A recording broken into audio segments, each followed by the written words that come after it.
வணக்கம். ஆன்மீக செய்திகள். உலக புகழ்பெற்ற தஞ்சை பெரிய கோவிலில் ஆருத்ரா தரிசனம் வெகு விமரிசையாக நடைபெற்றது. ஆருத்ரா தரிசனத்தை முன்னிட்டு மங்கள வாத்தியங்கள் முழங்க நடராஜ பெருமான் ராஜவீதிகளில் உலா வந்து பக்தர்களுக்கு அருள்பாலித்தார். இதைத் தொடர்ந்து சிவகங்கை குளத்தில் அஸ்திர தேவருக்கு சிறப்பு அபிஷேகம் செய்து தீர்த்தவாரி நடந்தது. பின்னர் நடராஜர் தஞ்சை பெரிய கோவிலுக்கு வந்தடைந்தார். சிவகாமி அம்பாள் கோவில் கதவை மூடி கோபத்தில் நடராஜ பெருமானை உள்ளே அனுமதிக்காமல் தடுத்தார். இதையடுத்து சுந்தரர் இருதரப்பையும் சமாதானம் செய்து நடராஜ பெருமானை கோவிலுக்குள் அழைத்து வரும் வைபவம் அரங்கேறியது. நடராஜ பெருமான் கூடியிருந்த பக்தர்களின் மேல் நெல்மணிகளை மழை போல் தூவி அருள்பாலித்தார். திரளான பக்தர்கள் நிகழ்ச்சியில் கலந்து கொண்டு சுவாமி தரிசனம் செய்தனர்.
திருச்சி மண்ணச்சநல்லூர் பகவதி அம்மன் கோவிலின் 125ஆம் ஆண்டு திருவிழா டிசம்பர் 14ஆம் தேதி முகூர்த்த கால் நெடுதலுடன் தொடங்கியது. விழாவின் 10ஆம் நாள் மற்றும் நிறைவு நாளான இன்று பகவதி அம்மன் மாரியம்மன் அலங்காரத்தில் எழுந்தருளினார். அம்மனுக்கு பொங்கல் படையிலிட்டு சிறப்பு பூஜைகள் நடைபெற்றது. கருப்பசாமி குதிரை வாகனத்தில் அலங்கரிக்கப்பட்டு சிறப்பு பூஜைகள் நடந்தது. அம்மன் மற்றும் சுவாமிகளுக்கு தீபாராதனை காட்டப்பட்டது. இன்று நிறைவு நாள் என்பதால் ஏராளமான பக்தர்கள் மாவிளக்கு எடுத்தனர். திரளான பக்தர்கள் சுவாமி தரிசனம் செய்தனர்.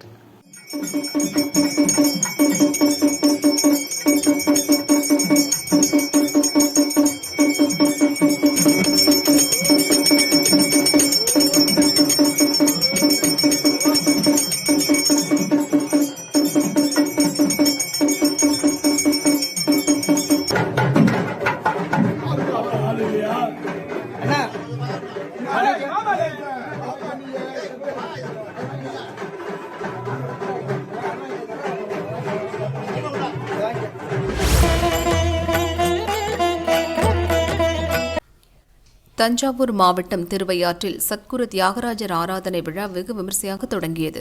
சங்கீத மும்மூர்த்திகளில் ஒருவரான சத்குரு ஸ்ரீ தியாகராஜர் திருவாரூரில் பிறந்து திருவையாறு காவிரிக்கரையில் 1847ஆம் ஆண்டில் முக்தியடைந்தார். அவர் இயற்றிய தெலுங்கு கீர்த்தனைகள் கர்நாடக சங்கீத உலகில் ஒரு புரட்சியை ஏற்படுத்தி இசை பிரியர்களிடையே ஆழமான தாக்கத்தை உருவாக்கின. சத்குரு தியாகராஜரை நினைவுகூரும் வகையில் ஆண்டுதோறும் திருவையாற்றில் அமைந்துள்ள அவரது அதிஷ்டானத்தில் வழிபாடு நடத்துவர். தியாக பிரம்ம மகோற்சவ சபை சார்பில் ஆராதனை விழா நடக்கும். அதன் ஒரு பகுதியாக இந்த ஆண்டு 179வது ஆராதனை விழா தொடங்கியது. விழாவை சென்னை உயர்நீதிமன்ற நீதிபதி சுரேஷ்குமார் சிறப்பு விருந்தினராக கலந்து கொண்டு குத்துவிளக்கேற்றி துவக்கி வைத்தார். நிகழ்ச்சியில் தியாக பிரம்ம மகோற்சவ சபை தலைவர் G. K. Vasan, Thanjavur collector Priyanka Pankajam உள்ளிட்ட சபா நிர்வாகிகள் கலந்து கொண்டனர். தொடர்ந்து பெங்களூரு சகோதரர்கள் ஹரிஹரன் மற்றும் அசோக் ஆகியோரின் கர்நாடக இசை, ரகுராம் வயலின், வைத்தியநாதன் மிருதங்கம், மோகன்ராம் கட்டம் ஆகியோரது இசை கச்சேரி சிறப்பாக நடைபெற்றது. 7ஆம் தேதி வரை 5 நாட்கள் நடைபெறும் இந்த விழாவில் பஞ்சரத்ன கீர்த்தனை பாடி இசை அஞ்சலி செலுத்தப்படும்.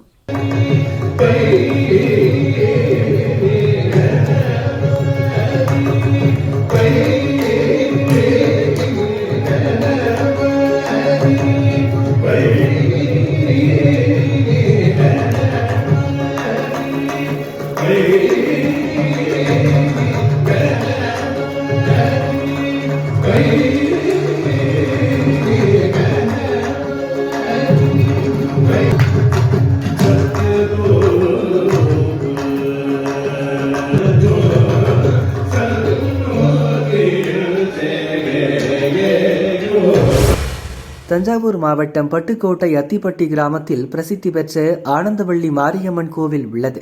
கோவிலில் 24வது ஆண்டு விளக்கு பூஜை வெகு விமரிசையாக நடைபெற்றது. முன்னதாக மாரியம்மனுக்கு சிறப்பு அபிஷேக அலங்காரம் செய்யப்பட்டது. அதைத் தொடர்ந்து ஆயிரக்கணக்கான பெண்கள் விளக்கு பூஜை நடத்தினர். மேளதாளம் இசைக்க மகா தீபாராதனை காட்டப்பட்டது. திரளான பக்தர்கள் ஓம் சக்தி பராசக்தி கோஷம் முழங்க அம்மனை தரிசித்து மனமுருகினர்.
தென்காசி ஆவுடையனூரில் பூமாரியம்மன் கோயில் உள்ளது.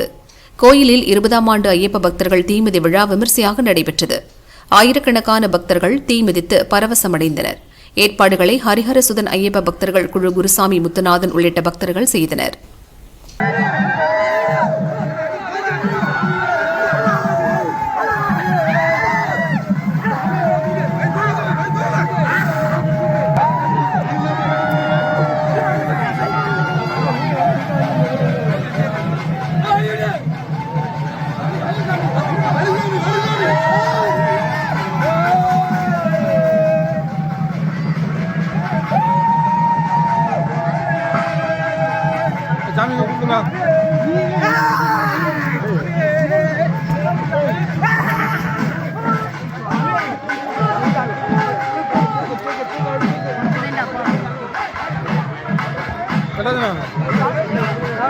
குமாரம் போட்டோடா குமாரம் செல்ல போட்டோ செல்ல கூட எடுத்துக்கிட்டேன். நான் வரும்போது இப்போ வர மாட்டான். நான் எப்போ போடக்கூடாது.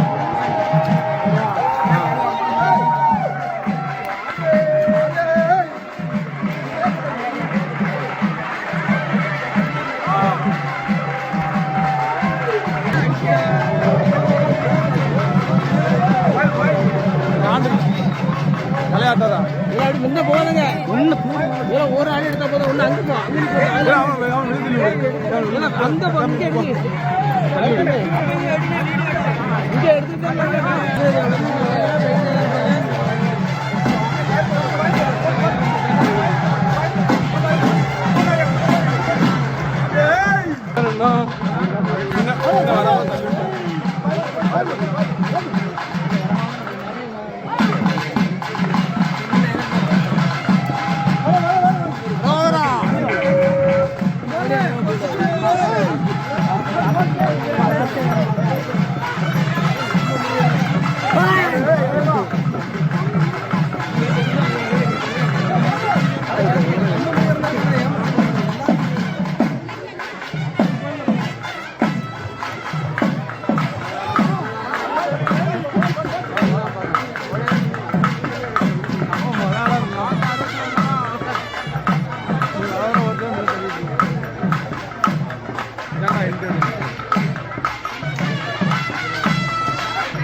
சமாளியப்பா தென்காசி மாவட்டம் ஆவரன் கிராமத்திலிருந்து சுமார் 45 வருடங்களாக சபரிமலை சென்று கொண்டிருக்கிறோம். மேற்கொண்டு கொடியலூர் பூமாரியம் கோயிலில் சுமார் 20 வருடங்களாக பூக்கள் திருவிழா நடைபெற்றுக் கொண்டிருக்கிறது. சீரும் சிறப்புமாக நடைபெற்றுக் கொண்டிருக்கிறது. வரும் பக்தர்கள் அனைவரும் சிறப்பாக பிரார்த்தனை நடத்தி கொண்டிருக்கிறோம். திருச்சி ஸ்ரீரங்கம் ரங்கநாதர் சுவாமி கோயிலில் வைகுண்ட ஏகாதசி விழா கடந்த டிசம்பர் 19ஆம் தேதி திருநெடுந்தாண்டகத்துடன் தொடங்கி பகல் 10 திருநாள் கடந்த 29ஆம் தேதி வரை வெகு விமரிசையாக நடைபெற்றது. டிசம்பர் 29ஆம் தேதி பகல் 10 உற்சவம் நிறைவுற்ற நிலையில் டிசம்பர் 30ஆம் தேதி அதிகாலை சொர்க்கவாசல் திறப்பு நடைபெற்றது. ராப்பத்து விழாவின் 6ஆம் நாளான இன்று நம்பெருமாள் நீண்ட கல் இழைத்த திருவேங்கடமுடையான் திருமுடி கிரீடம் சாற்றி வைர அபயஹஸ்தம் உள்ளிட்ட திருவாபரணங்கள் சூடி மூலஸ்தானத்தில் இருந்து புறப்பட்டு சொர்க்கவாசல் சிறப்பு கண்டருளினார். நம்பெருமாள் சொர்க்கவாசலை கடந்தவுடன் திரளான பக்தர்கள் ரெங்கா ரெங்கா என்ற பக்தி பரவசத்துடன் சொர்க்கவாசல் வழியாக கடந்து சென்றனர். இன்று ஞாயிற்றுக்கிழமை விடுமுறை தினம் என்பதால் ஆயிரக்கணக்கான பக்தர்கள் திரண்டு வந்து நம்பெருமானை வழிபட்டனர்.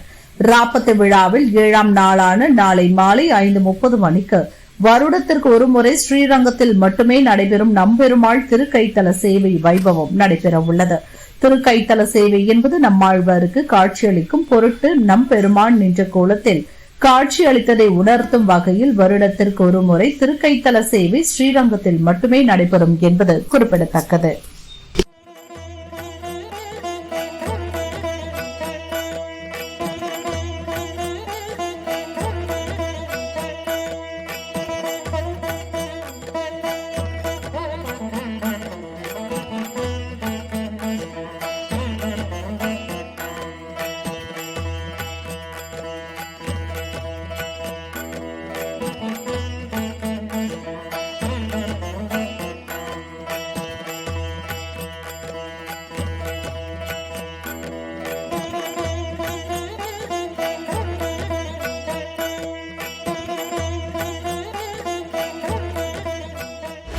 போற்றி ஓம் நமச்சிவாய போற்றி ஓம் நமச்சிவாய போற்றி ஓம் நமச்சிவாய போற்றி ஓம் நமச்சிவாய போற்றி ஓம் நமச்சிவாய போற்றி ஓம் நமச்சிவாய போற்றி ஓம் நமச்சிவாய போற்றி ஓம் நமச்சிவாய. கோவை அப்பர் உழவாரப்பணி குழு சார்பில் திருவாசகம் முற்றோறுதல் நிகழ்ச்சி பல்லடம் பெங்காளியம்மன் கோயிலில் நடந்தது. கோவை காமாட்சிபுரி ஆதீனம் பஞ்சலிங்கேஸ்வரர் நிகழ்ச்சியை துவக்கி வைத்தார். தென்சேரி மலை ஆதீனம் முத்து சிவராமசாமி அடிகளார் பங்கேற்று பேசினர். முன்னதாக கைலாய இசைவாத்தியங்கள் முழங்க மணிவாசகர் சிவபெருமானுக்கு சிறப்பு பூஜைகள் நடைபெற்றன. அப்பர் உழவார பணிக்குழு நிர்வாகி ஷியாமலாதேவி திருவாசக முற்றோறுதல் நிகழ்ச்சியை ஒருங்கிணைத்தார். பங்கேற்ற பக்தர்கள் அனைவருக்கும் விழா குழு சார்பில் அன்னதானம் வழங்கப்பட்டது.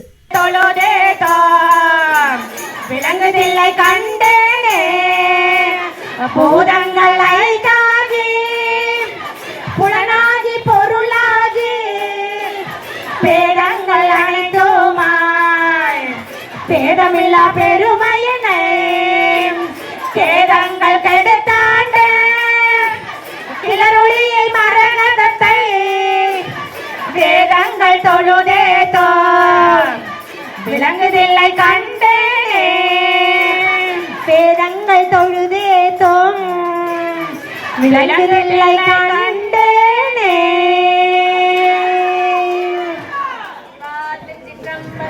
தில்லையம்பலம்